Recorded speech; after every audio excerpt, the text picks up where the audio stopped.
Hey everybody, welcome back to the channel. I know I've been trying to bite the bullet on this video because I knew if I don't record it now, I'll never get it done. Because of course I got to see quite a handful of movies this year from the Sundance Film Festival, online of course, because I couldn't go to Salt City. But, you know, regardless, I really do think that this year was... it was interesting. Of course, there's a lot of controversies that go along with this, unfortunately. But when it comes to the actual movies, I felt like the slate wasn't that stacked. And as you'll see by a lot of the movies that I mentioned here, I really enjoyed the bulk of them. But there was nothing to me this year that stood out in the same way as like Daughters did last year, or Exhibiting Forgiveness. I think that there isn't anything that I've seen from the festival, at least online, that would be an indicator for being one of the best of 2025 for me. But even so, there is a lot to get into here, and there is some films that I really do want to and am excited to talk about. So let's get into it. The first movie I saw at Sundance this year, and that was Bunnylovr, written and directed by Katarina Zhu, starring Rachel Sennett, Austin Emilio, Perry Young, and Jack Kilmer. And this follows a Chinese-American cam girl named Rebecca, who is trying to navigate a lot in her life, specifically this relationship that she has with one of her clients, who then sends her a bunny through the mail, which I'll say doesn't make any sense.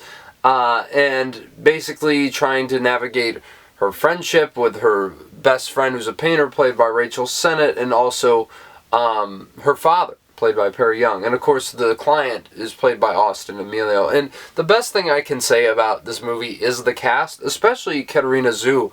I feel like really shows a lot of great promise in front of the camera. She definitely has a very engaging screen presence, and I definitely think she delivers the emotionality of this story that she was looking for when she wrote it. And nobody in this movie is bad. I mean, there's not a weak note amongst this cast. And I really want to see what she does next as a performer. And I am interested in some ways seeing what she does next as a writer as well, because I was excited to see this movie because I was like, oh, a writer, director, actor. I'm like, that's kind of something I want to strive to be. And so when I see people go out and do that sort of thing, I find it to be very ambitious, and I certainly want to support that. But I think the story really is one of the examples where that is why a lot of times this kind of combination does not work. And I want to tread lightly here because I know that this comes from a very deep and personal place in her life, and I don't want to discredit that at all. But I found this movie to be pretty insufferable, if I'm being honest. I felt like the character of Rebecca was so insufferable, and I also don't think the movie really, like, it just kind of lets her off the hook. Like, she's almost like a pathological liar. She tries to dodge all these, social situations. She does some pretty toxic things herself. And the movie never really has her, have that come to God moment, so to speak. And to me, it just felt kind of aimless in that regard, because there's a lot that happens here that I found to be pretty nauseating. And I think that was the point. But it didn't feel like it had a point, if that makes sense. So ultimately, I felt like I was just watching like torture porn, And I really feel like a lot of these other characters too are pretty damn insufferable, despite the actors' commitment to what they were given. And I feel like a lot of the plot threads don't really tie up either. So I walked away from this movie thinking, what was the point? I mean, I really do understand that this is a very personal movie to her, but I think that there's a way of like translating this sort of thing in a more universal kind of approach. And I think that also just the whole movie is like her being awkward, trying to dodge these conversations. And after a while, it just got really annoying. Like, I don't think that's how you should write a movie. And I certainly don't think that if you have no structure to back it up, then it will ever really work. And so, to keep things brief, I'll give Bunnylovr a 4 out of 10. I really did not like this movie at all. Easily the worst of Sundance, if you're asking me. Not that anybody is, but I'm on here reviewing. And I want to say, because I don't want to, be snide or anything like that. I really do want to see what she does next, because, this is her first time out, out of the gate, coming into something like this, and it is very ambitious to do all those things. I really do applaud her for that, and she does some of those things quite well. I just think that she could do them better, because I think she is an interesting voice for sure, and I really would love to see how that develops in due time. But I will say, there was another movie from a writer, director, and actor that I think is far better. And that, of course, is one of the most buzz-about movies at the Sundance Film Festival, and that was Sorry Baby. Written, directed by, and starring Eva Victor, as well as Naomi Ackie, Lucas Hedges, John Carroll Lynch, Louis Kinselmy, and Kelly McCormick. This follows a woman named Agnes, and it's told over a few-year period of her life, and it jumps back and forth to specific periods in time when she was in college, afterwards, and goes over how she reacts to a traumatic event that happens to her. This really was the biggest movie coming out of the festival. This was the one I heard the most buzz about. I mean, Barry Jenkins is, of course, behind producing this, and, of course, his regular team. And so, it's got a lot of cred to back it up. And I was just excited to see what she brought to the table. And I think this is a much better example of a directorial debut that was doing all the things that Bunnylovr did, but so much better. And I'll have to give the most amount of props to Eva Victor here, who is absolutely tremendous in this. I think that this not only is such an interesting film when it comes to blending tones, like being extremely funny one minute and dry to being absolutely devastating the next. I think she pulls it off so well, and I think her performance itself is a masterclass in subtlety. It really isn't one that screams out to you in any particular way. It's not like she's, overdoing it or anything. The comedy absolutely hits whenever she delivers it, but she's also able to transition into those emotional beats so seamlessly, and I really just think that this is absolutely transfixing, her performance in this. It's hard to take your eyes off of her, and she's just beautiful to begin with, but my goodness, it's just an absolute masterclass performance coming right into the gate with something like this, because I don't think I had ever heard about her before, but I know that everyone is going to be talking about her now, and I think Naomi Ackie really rounds out the supporting cast as her best friend, and really radiates such great warmth that was so necessary to this movie, and support, obviously, for her best friend. It's nice to see Lucas Hedges back again in something, even though his role is kind of small in this, but still, I think he makes the most out of his screen time, and the chemistry between him and Eva Victor is quite great, as well as a lot of other people in this. I think Kelly McCormick was really a standout, and every time she came on screen, I was like, oh no. Just, you'll see what I mean when you watch the film, but her character is just so frustrating every time she's on screen, but she plays it so well. And even though their small interactions seem kind of quirky and a little over the top, it is never overplayed, I don't think, at all. And I think that's really, yet again, a testament to her as a writer and director more than anything. And I really do think there's some scenes in this movie that are absolutely stunning, jaw-dropping, just absolutely took my breath away, just because the subject matter here is definitely not easy at all. And I think Eva Victor really lets those scenes breathe in a way that I think really lets you feel their full impact. And I think those scenes were definitely some of the best of this film, but also some of the best you'll see all year. I think this is really going to get a lot of legs throughout the year, maybe even into awards season. I mean, maybe for screenplay. I'd say more her than anything from an acting standpoint. I just think she's absolutely terrific in this. But I will say, I didn't love the movie as much as everyone else did, and I think maybe that is due to the structure, because it really does feel like a play. I don't think it was written as a play or anything, but just in the way it approaches the narrative, I feel like the first half of this movie is far more riveting and far more engaging than the second half.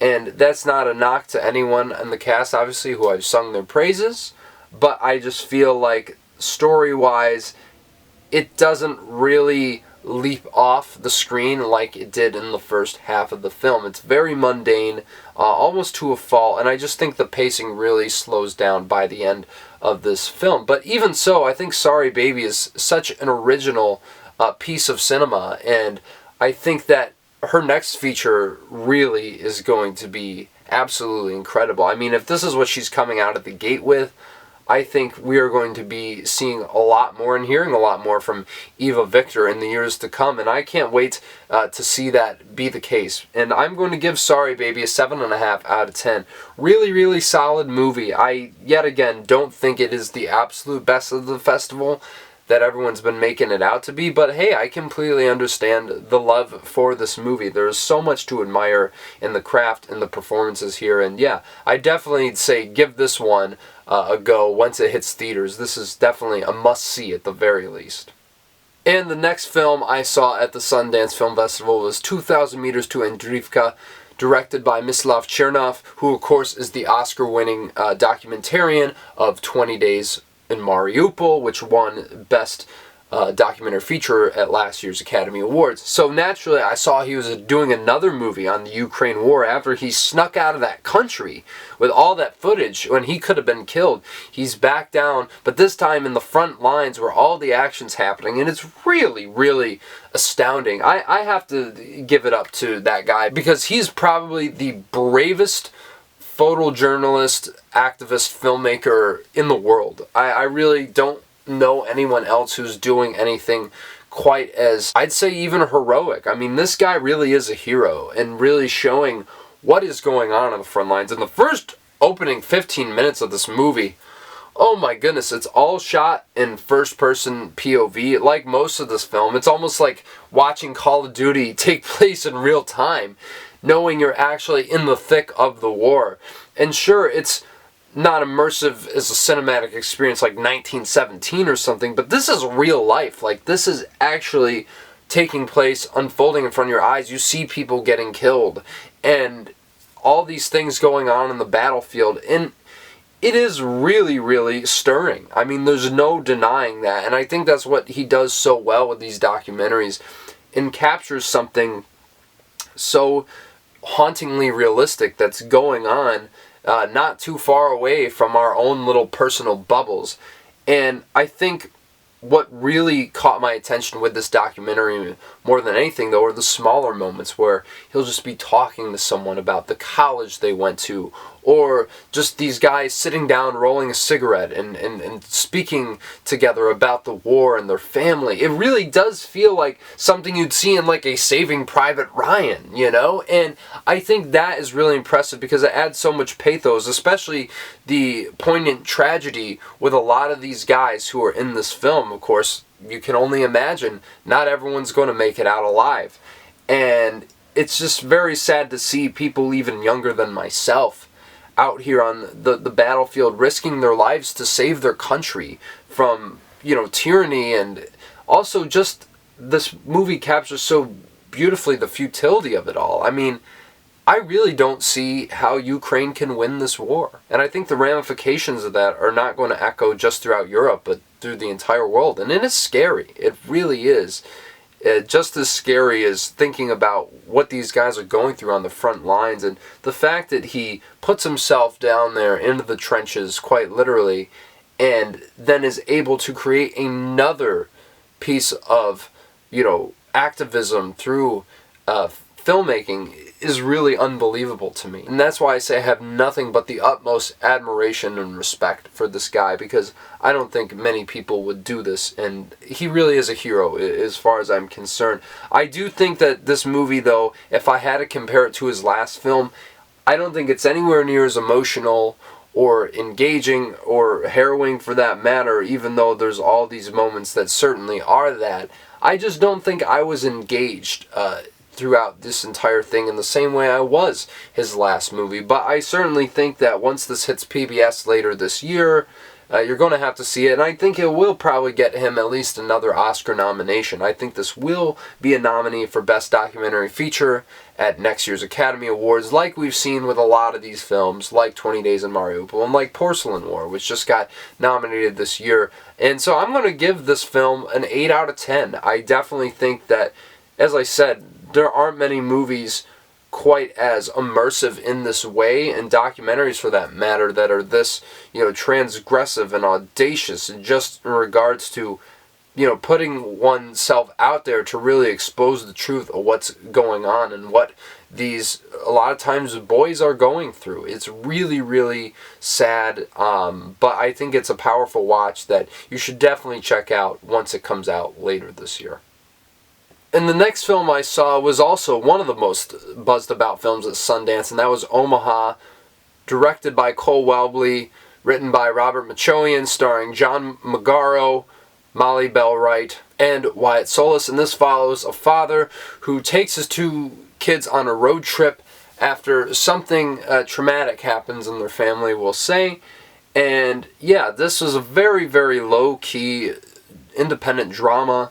It's only 83 minutes, I think. Like, it's a really short film, and it kind of breezes by just seeing these interactions between these 2 kids and their father. And I have to say, this is some of the most realistic and authentic child acting I've ever seen from the 2 leads, Molly Bell Wright and Wyatt Solis. And I think both of them capture what being a kid is in a very non-precocious way. Like, they really do feel like kids, the conversations they have and get into, but yet there's an intelligence to, especially Molly Bell Wright's character, who's absolutely terrific in this. I really do think that she could be a very young talent that we have to look out for. It's very, very promising. And also, when I watched the Q&A, I was like, she's Australian?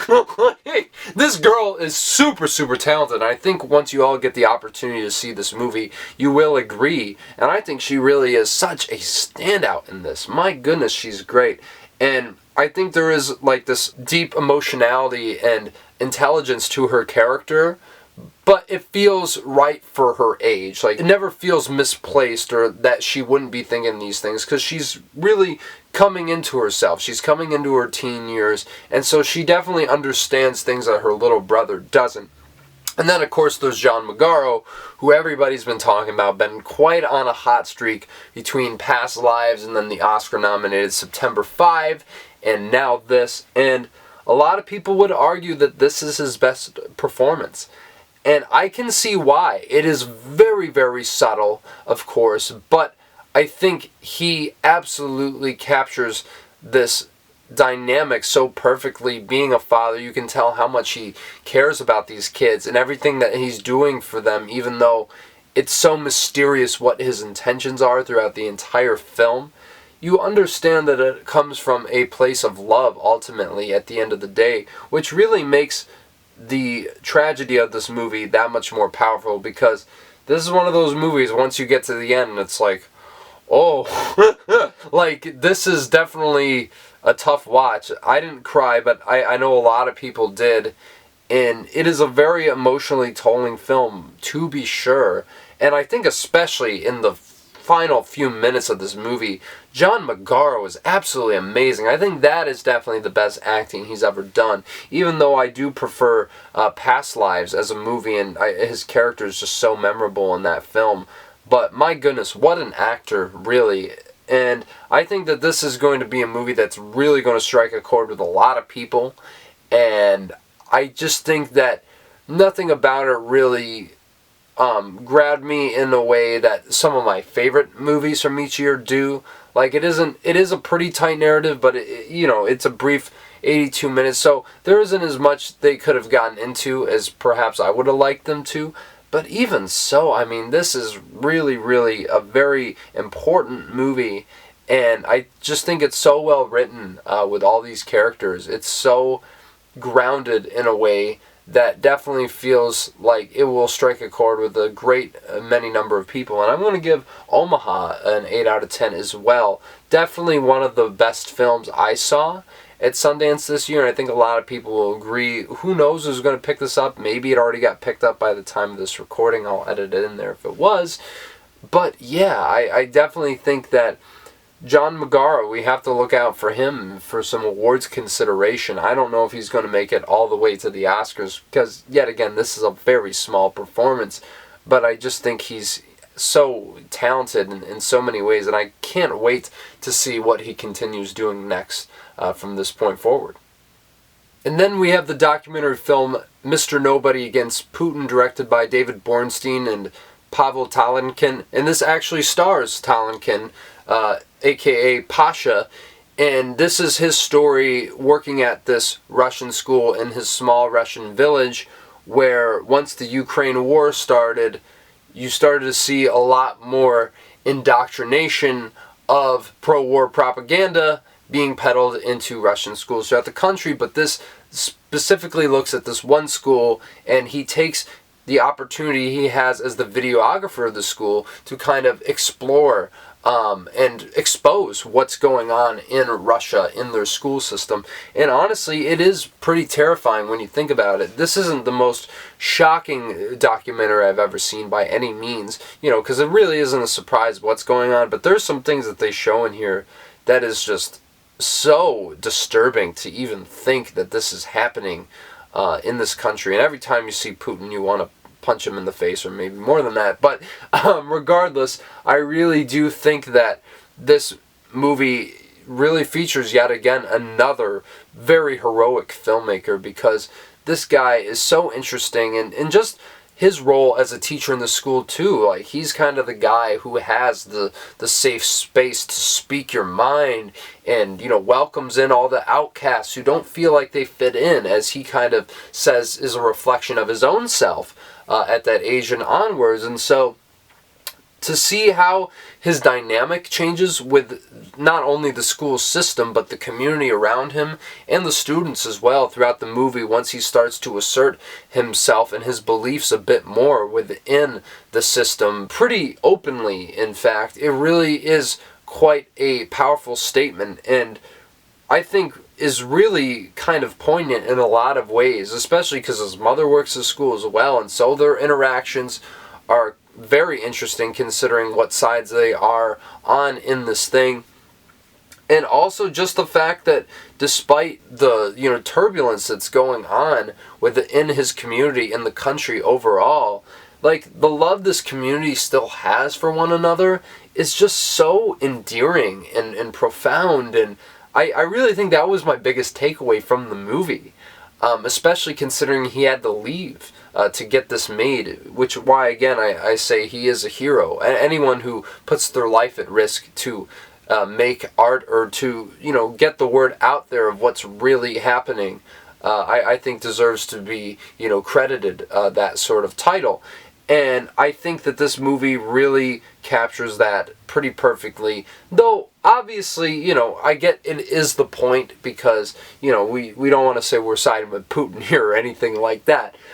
But the documentary really does tell you a lot of, like, what to feel. And, of course, it's coming from Pasha's vantage point, so that does make sense. But even so, it doesn't kind of give an opportunity to, necessarily just let the audience interpret what's going on.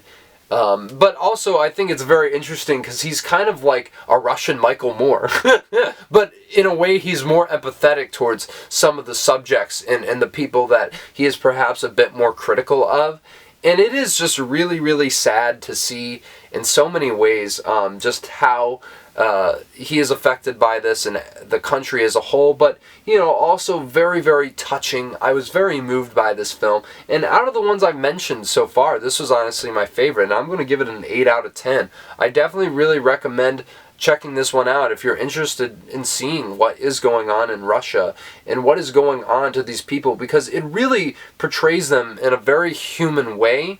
And I don't think a lot of movies that are against Putin and Russia at this moment in time really present Russians in that sort of light. And I think it's just important for that reason alone. But definitely, once again, another powerful piece of activism that you should definitely check out once it gets released. And speaking of activism, the next film I saw was Deaf President Now, directed by Niall DeMarco and Oscar-winning filmmaker Davis Guggenheim, and this follows 4 deaf students at Gallaudet University, the only deaf university in the world at the time, and maybe still is, I don't know.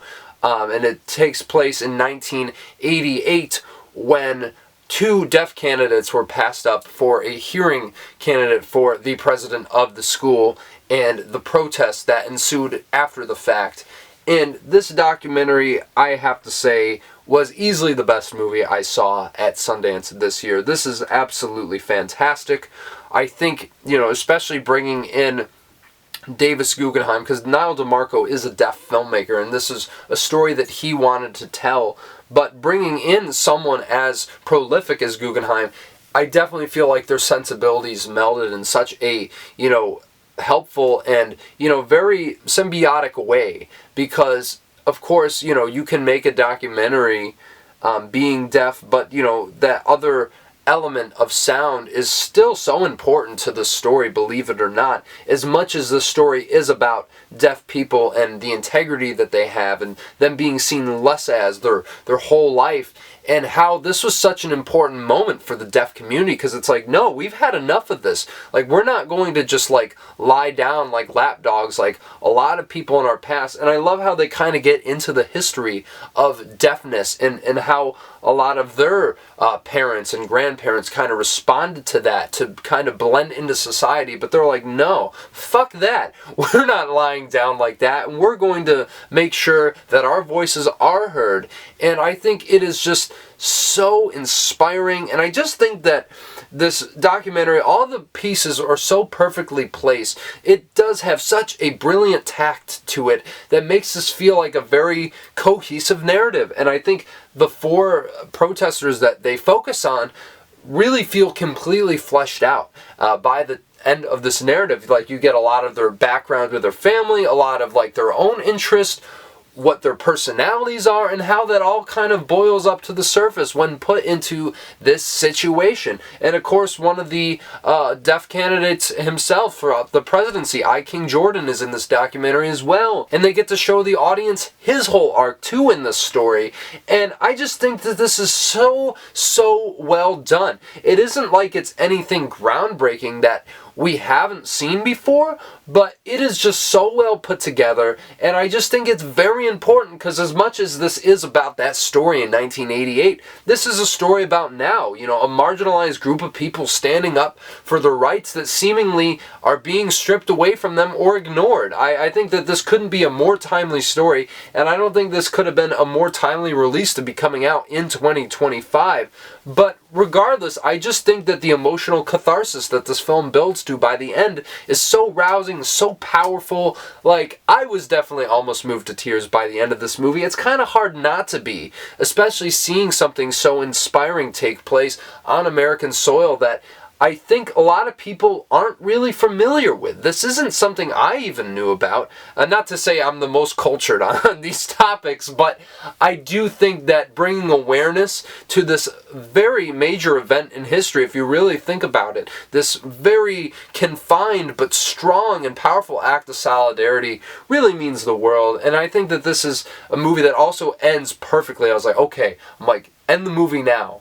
And when I thought that they did, and I was like, okay, you got all marks from me on this one.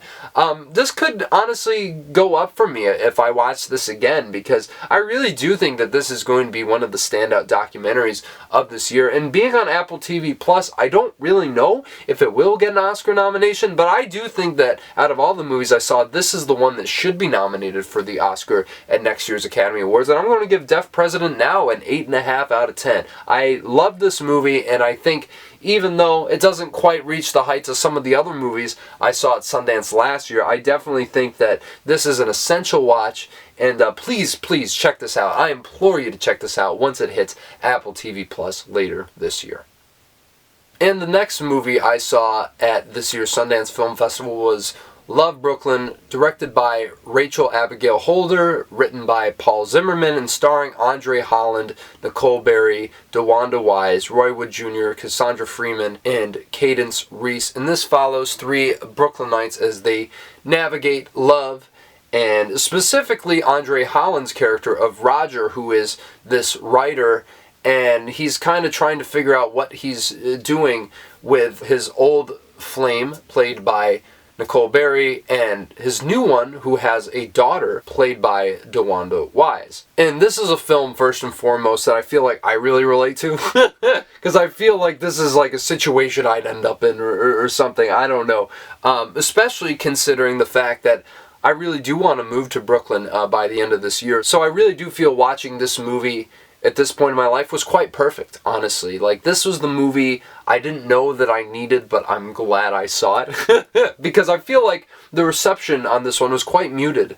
It didn't get, like, the absolute best reviews, but, like, watching the movie, I don't know why it didn't get a little bit better of reviews, because I feel like this has some of the most naturalistic dialogue out of any of the movies I saw from Sundance this year, and the conversations that these characters have feel so lived in and honest and frank, and I just really think that to that point, I think this movie should be getting more attention, especially considering Paul Zimmerman. I mean, he's a white guy, you know, and bringing in Rachel Abigail Holder really fleshes out this movie to make it about the black experience, but in a way that it feels so culturally in tune and, you know, very, very on point.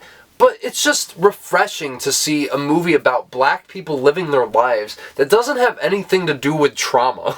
Like, I was just so happy that it just translates over so well, because at the end of the day, it's such a universal story. As I said at the beginning, I think that this is the movie I related to the most, which is funny because I don't come from this background or anything, but I just think that speaks layers to just the relationships and how they're presented, and how, you know, getting caught into you know, a old fling and trying to move past that and seeing if you can make this new relationship work, and the conflict that's there. I really do think that this is something that a lot of people are going to take a lot away from if they, you know, open their minds and go out and see it. And I don't see how anyone wouldn't want to see this. It's a very, very accessible film. I think it wears its heart on its sleeve, and I think it also is kind of tight, even though one of my criticisms with it, it's just kind of a hangout movie. But that's not bad, because I think that they explore a lot of emotional territory that, you know, any human can relate to in this film. And I really do think that they tie up all the small arcs together pretty well by the end. I think that it really does do an effective job of doing all that. And I think Andre Holland is just, he's great in everything. Like, any Sundance movie he's in from now on, I'm seated. Especially after exhibiting Forgiveness last year and now this. He's absolutely great. Really just love him in anything he's in. And then, of course, Nicole Berry, I think, is also really, really great. And the chemistry that the two of them have together is absolutely electric. You could say the same thing for DeWanda Wise, with her and Andre Holland in this movie. And my goodness, as far as I'm concerned, she's the absolute standout of this film. She has to carry a lot of emotional weight that I think a lot of these other characters don't. And the girl who plays her little daughter is so adorable. Like, that whole dynamic between her mother and then the dynamic with her and Roger as well, I think is really interesting. And I think anyone who is around, you know, that age, you know, because I feel like I'm kind of getting to the point where I'm probably going to start meeting women who, you know, have children, who are single mothers. So it's kind of interesting to, like, look at that and see kind of, like, how the other half lives, so to speak.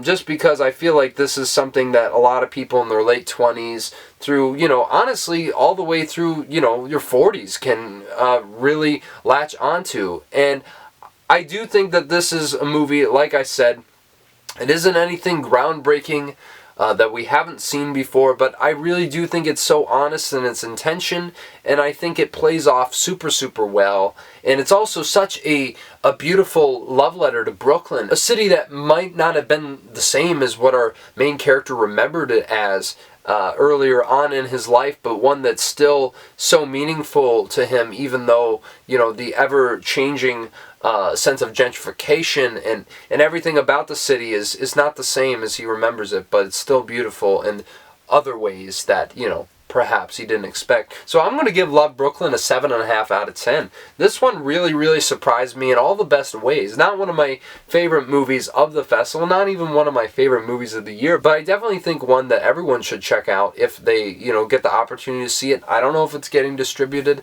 this year, but I definitely think whenever it gets distributed, please go support it at your local theater.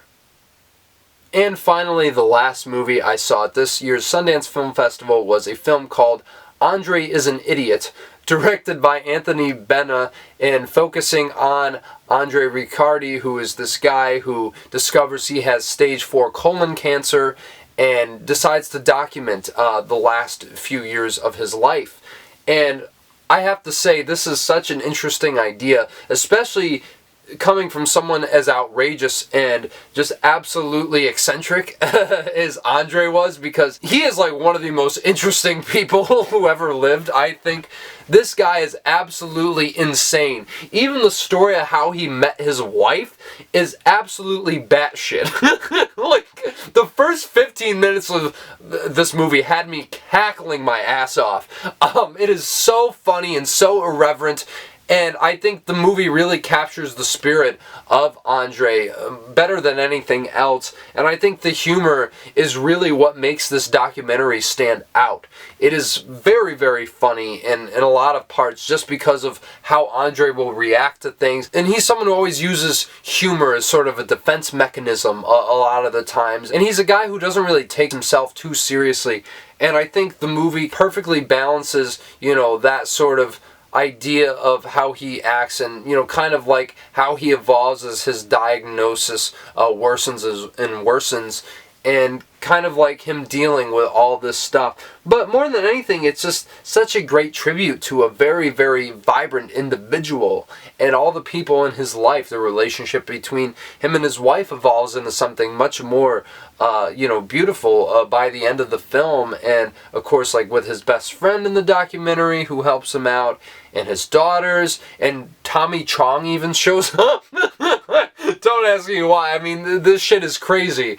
But I do think it captures something so primal and so real. And just seeing him downslide by the end of the movie is just so sad. Just to see how emaciated he becomes and just this guy who's so full of life kind of get that depleted from him. It is powerful in that way, but I think the documentary itself, even though it has some really, really cool visual effects, there's like these, stop motion sequences that the director actually said he did himself, which are so impressive by any, metric.